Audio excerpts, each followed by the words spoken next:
Buenas tardes a todos. Es un privilegio estar aquí con ustedes y contarles un poco de mi historia. Era el 25 de abril del 2015 y hubo un terremoto en Nepal. Yo estaba en mi segundo año de la universidad y estaba a 2 semanas de subirme a un avión a Nepal. Llevaba un año entero preparando una investigación de salud mental con un profesor en la Universidad de Duke, de Carolina del Norte, y hasta me hicieron tomar clases de nepalí todo el año para poderme ir a trabajar con esta ONG y hacer el estudio de ayuda psicosocial a víctimas de violencia. Cuando pasa lo del terremoto, la universidad no me da permiso de ir a Nepal. Decido hacer una petición, mis padres me apoyan y hablo con la universidad y me dan permiso de ir. Y sigo yo con mi plan, estaba a 1 semana de irme y hay un segundo terremoto. Y aparece entonces decir la universidad que no es seguro que yo viaje a Nepal. Entonces estoy a 1 semana de mi verano, los veranos en Estados Unidos son largos, son de 2 meses y medio, casi 3 meses, y no tenía absolutamente nada que hacer. Yo llevaba ya un tiempo trabajando con un profesor en la Universidad de Duke. Él trabajaba en Guatemala. Entonces le dije, me voy a ir a Guatemala a trabajar contigo. Yo sé que tú haces investigación y me encantaría ver cómo te puedo apoyar. Y me fui al lago de Atitlán.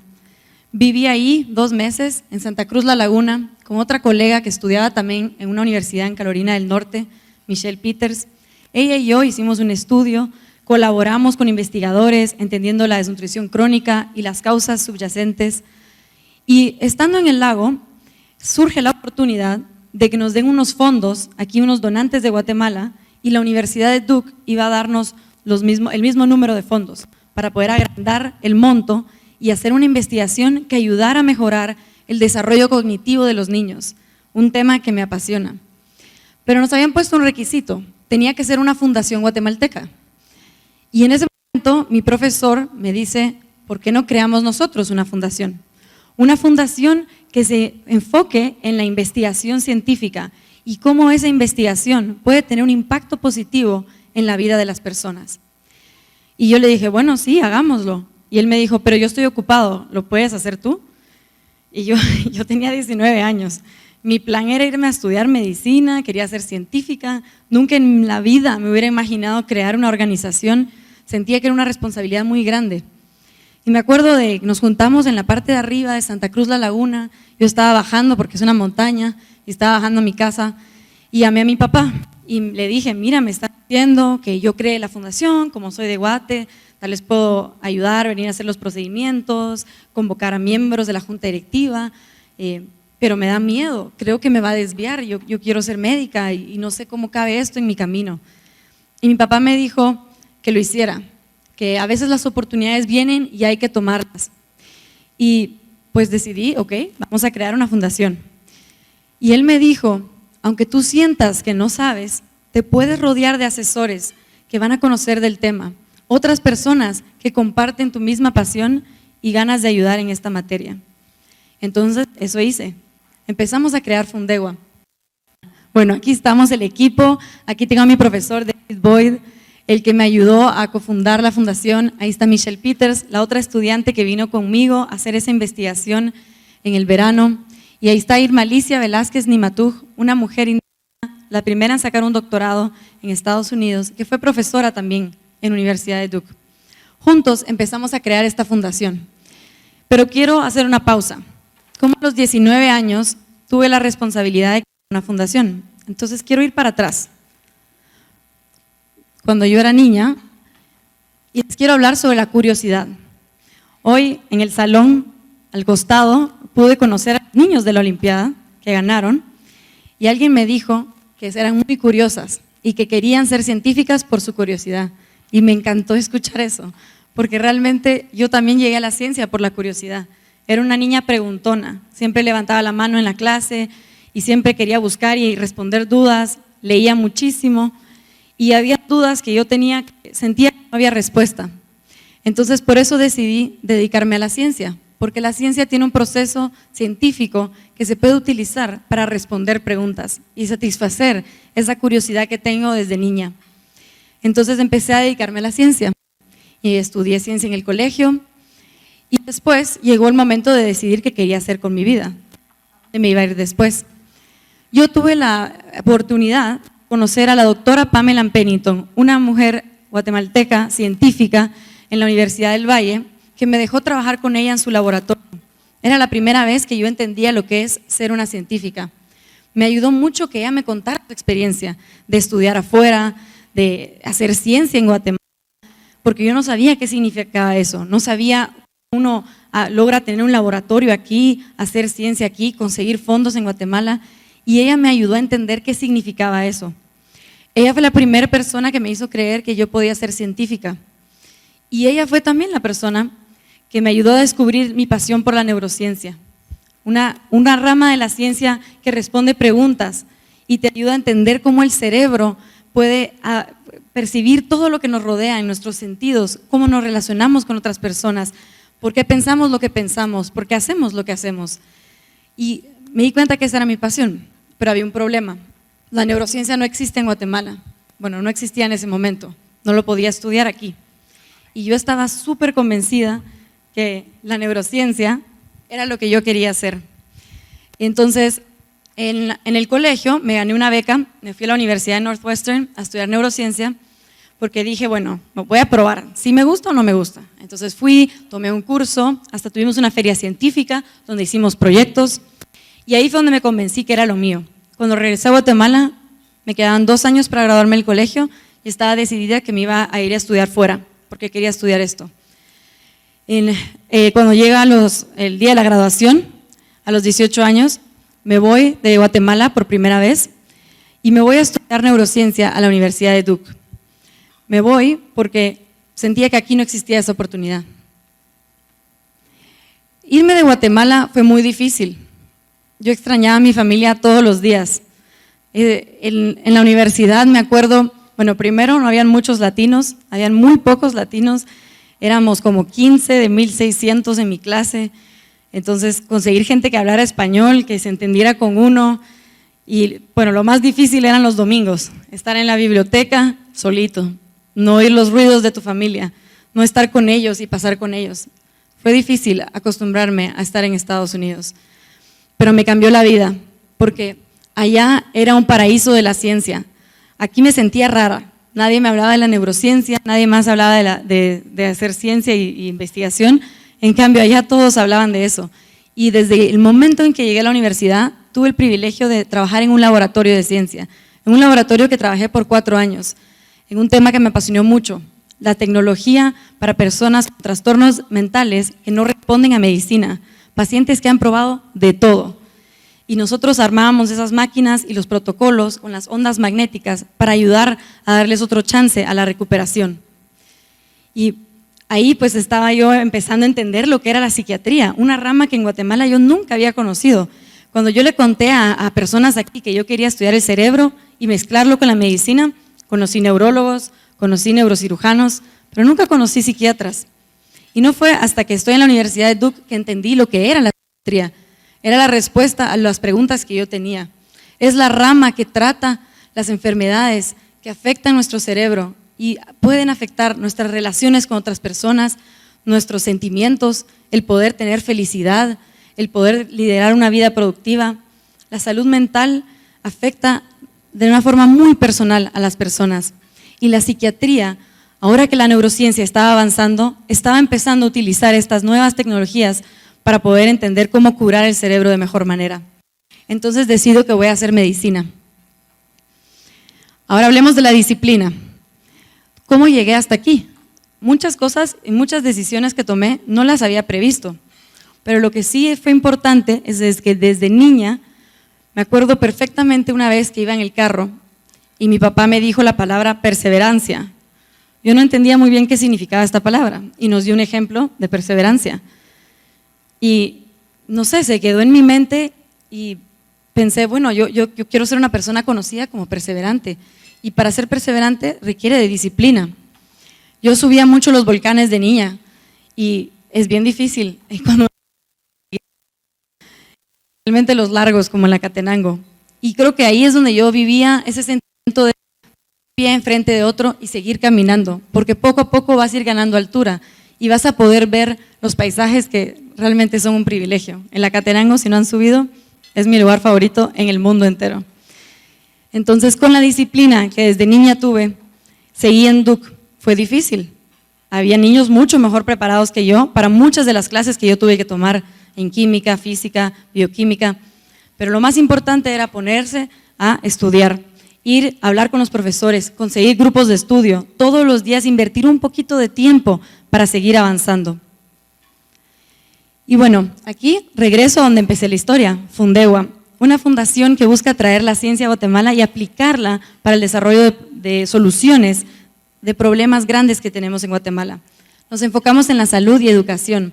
Aquí hay una foto con varios investigadores, somos aquí un grupo de estudiantes que vino de Estados Unidos y también unas investigadoras sutujiles en el lago de Atitlán que nosotros entrenamos para recopilar datos y que se volvieran científicas y fueran parte de nuestro equipo. Con ellos fue que aprendí muchísimo de la desnutrición crónica y también del país y de muchos lugares en Guatemala. Aparte, tuvimos otro proyecto que se llama Enciéndete, donde tuve el privilegio de viajar a 30 escuelas en todo el país. Era basado en una clase de ingeniería biomédica que yo tomé en la Universidad de Duke. A mí me dieron esta clase y hablamos con mi profesora y yo le dije, esto siento que funcionaría en Guatemala. La clase trataba de aprender a identificar un problema. Hablemos de la luz. Un problema, por ejemplo, no puedo estudiar de noche porque no hay buena iluminación. O cuando salgo de mi casa o del colegio, del trabajo y voy a mi casa, no hay buena iluminación en la calle y me siento insegura. Un problema específico. A eso es lo que retábamos a los estudiantes, que observaran su vida cotidiana, la de ellos y la de sus familiares, identificaran problemas puntuales.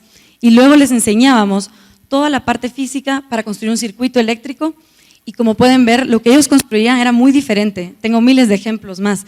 Y estos niños construían cosas que resolvían una necesidad real en sus vidas y conectaban la ciencia, la matemática, la ingeniería con su vida. No era algo ajeno que uno miraba en el colegio que no te va a servir para la vida real. Era algo que funciona y que resuelve problemas. Hicimos el currículo de luz primero, también tuvimos uno de agua.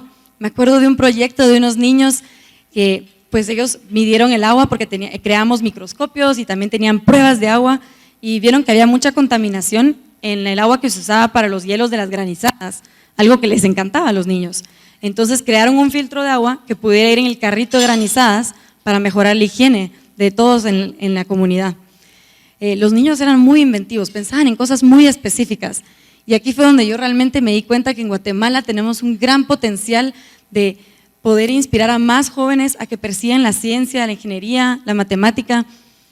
Lo vi en Enciéndete y también lo he visto en los colegios que tuve la oportunidad de visitar con seguros universales y niños que están aquí participando en la Olimpiada de Ciencias.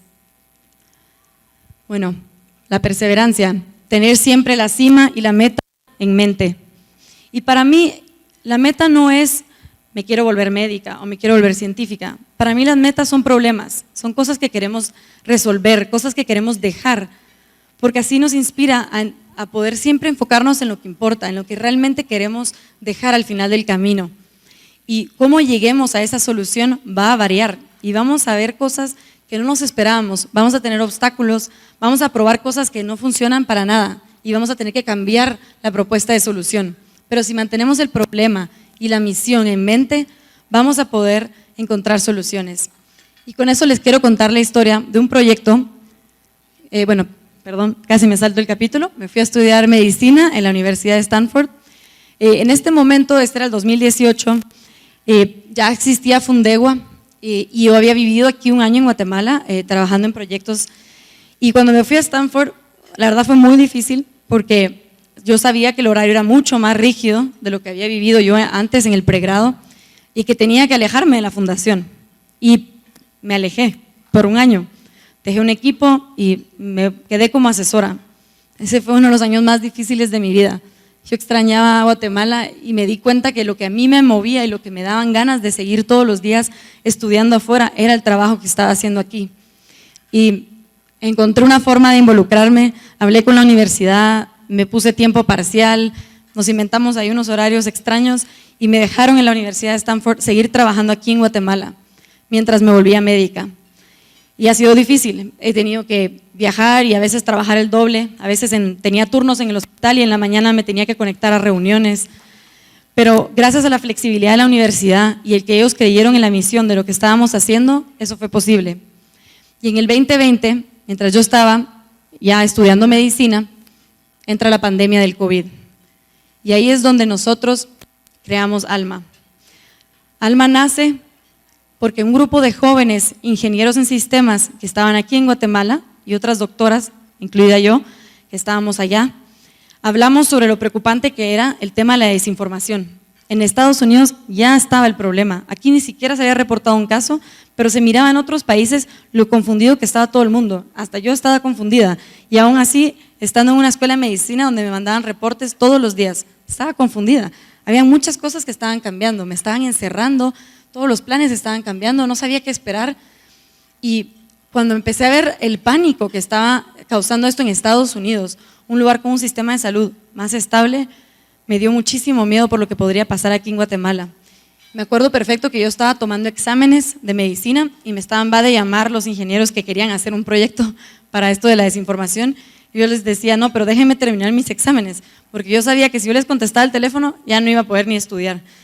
Y bueno, me convencieron y hablamos y entonces me dijeron, mira, estamos viendo este problema, hagamos un chatbot, porque es un modelo que utiliza la inteligencia artificial y que mientras la evidencia clínica va avanzando, como vimos en la pandemia, la evidencia estaba saliendo muy rápido y era bien difícil pasarlo de evidencia científica a una forma que fuera entendible para las personas. Pero con un chatbot teníamos la oportunidad, los que somos médicos y científicos, de entrenar a ese chatbot a responder dudas y responder dudas de una forma amigable, que las personas pudieran entender y así pudieran cuidarse en casa. Y bueno, así empieza Alma en el 2020. Nosotros, pues al principio teníamos una presentación, le mandamos a como a 100 personas la presentación, hablamos con muchas personas hasta que logramos ganarnos el premio de la Cenacit. Eso realmente nos impulsó para que el proyecto tomara vuelo. Éramos todos voluntarios ad honorem, lo estábamos haciendo desde Fundegua para tener una casa desde donde incubábamos este proyecto y pues no teníamos ni un centavo para desarrollarlo, pero teníamos muchas personas comprometidas. Cuando ganamos el premio de Cenacit, también recibimos apoyo de parte de BID Guatemala. Ellos creyeron en nuestra idea desde un PowerPoint y nos dieron los fondos para hacer un piloto. Realmente un sueño que pudimos llevar desde escrito a la realidad. Y ese primer año alcanzamos a 100,000 guatemaltecos. Empezamos también a crear un call center, involucramos los idiomas mayas para poder resolver dudas no solo por la vía escrita, sino por la vía oral, que a veces es muy importante para alcanzar todas las poblaciones del país. Y así empezó Alma. El siguiente año entra la vacuna y ahí surgió un fenómeno muy interesante. Todo el mundo empieza a escribirle a Alma de dónde se podrían vacunar. Y entonces nosotros empezamos a buscar la información para poder responderle a las personas y no la encontrábamos. No había tanta información, no había… era confuso, los horarios decían una cosa, pero luego mandábamos a la persona al centro y era otra cosa. Entonces las personas estaban confundidas, había muchos mitos, había miedo. Y ahí es donde Alma dice, bueno, empecemos a apuntar todo esto en una lista de Excel. Esa primera semana, esa lista de Excel que publicamos solo en Twitter llegó a 100,000 personas únicas, en una semana. Nos dimos cuenta que era una necesidad real. En una cuestión de 3 días, activamos un grupo de ingenieros y creamos el primer sitio web, Vacunas GT, donde se empezó a almacenar toda esta información y con filtros uno podía encontrar las vacunas. Esta plataforma ha llegado a millones de guatemaltecos y ayudó a muchas personas a entender cómo la vacuna podía ayudarlos y a cuidar la salud de sus seres queridos.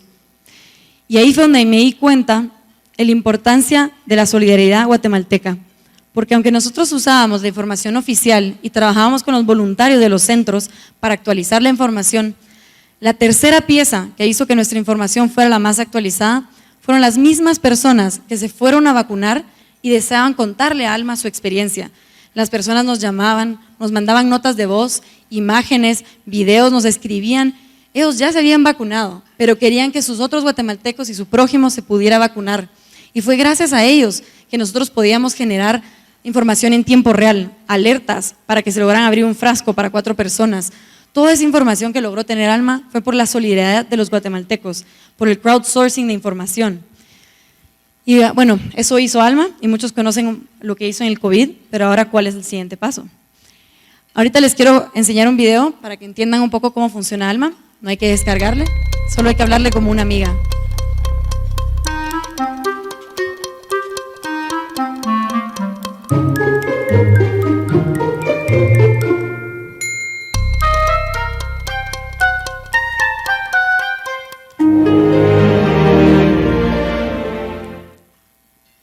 Tú le puedes hablar a Alma por las redes sociales.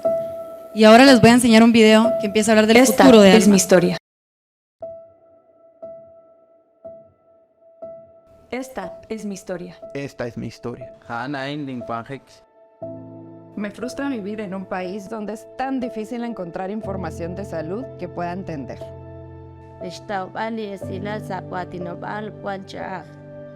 Cuando entro al internet para buscar algún síntoma, Casi siempre los resultados son de una enfermedad terminal. Ya no sé en qué fuente confiar.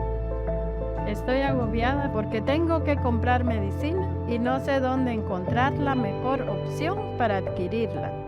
Vivo en un país donde ser saludable cuesta tiempo, esfuerzo y dinero.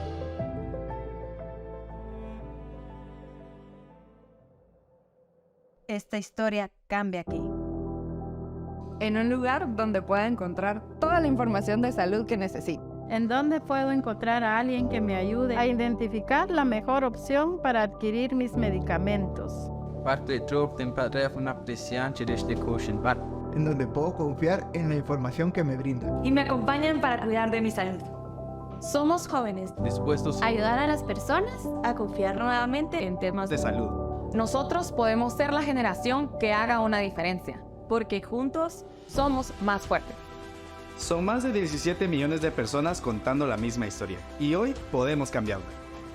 Tener al alcance toda la información de salud en Guatemala Debe ser un derecho. Ya hemos ayudado a más de 1 millón de personas a resolver sus dudas sobre COVID, vacunas y otras enfermedades. Y para seguir haciéndolo, necesitamos de ti. ¿Te apuntas para otro millón?